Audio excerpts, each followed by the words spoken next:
does China respect IP or not? And is that the problem, or is there some other problem here?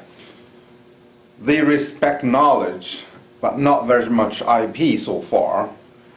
I can see that my students respect me a great deal, but in the same time, openly in my classroom, they are using the pirate books of mine. The publisher worked with me to have a simpler version of my book. By reducing the cost by 1/3, the piracy issue has been substantially reduced.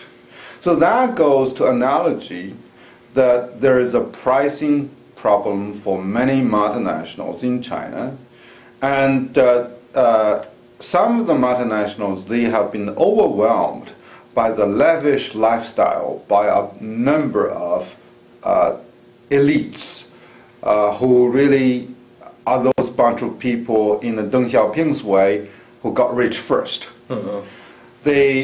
So they are seeing the premium part of the market by dealing with a premium marketing strategy. In marketing, we call it skimming strategy. So those rich people in China could afford that's right, but they IP. only take 5 or even less percentage of the entire population. But with the quick spread of information technology, was the reduction of the cost for PCs almost on daily basis, and more people wanted to use software to go along with their hardware, and they want to deal with internet, deal with QQ and all this type. So suddenly they found, well, I spent so much money, equal amount of money, to buy a CD as versus a heavyweight tangible computer. You know, how come? It's not worth that much. So therefore, it shows that the Chinese people, out of the 3,000 years history, they still pay a large attention. They assign a big dollar term on the tangible part versus the soft part. The IP. That's the IP. So are you saying that an American company or you as a publisher in China have an ethical obligation to reduce the cost down to where it fits the market? Or is that just a very pragmatic, you're going to recover more money if you lower the price and therefore that'll reduce the piracy? I think first of all it's really a business decision whether you want market scale or you want market niche. If you really want market niche by asking for a premium price, there's nothing wrong, but you have to face the bigger side effect of being pirated.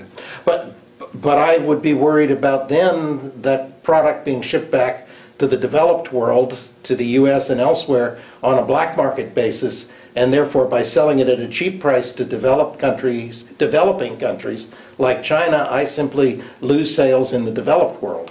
Well, to deal with this sort of parallel marketing, I see a number of very effective practices. It's called, sometimes called made for China. So they customize certain versions that are there only for China in terms of packaging, in terms of the size. It's more suited to the market to prevent the parallel marketing. And I think one example is that Microsoft used to experience far greater the piracy than today, although the situation has not been substantially reverted. They reversed. I think one reason was that they charge exorbitantly high over their software.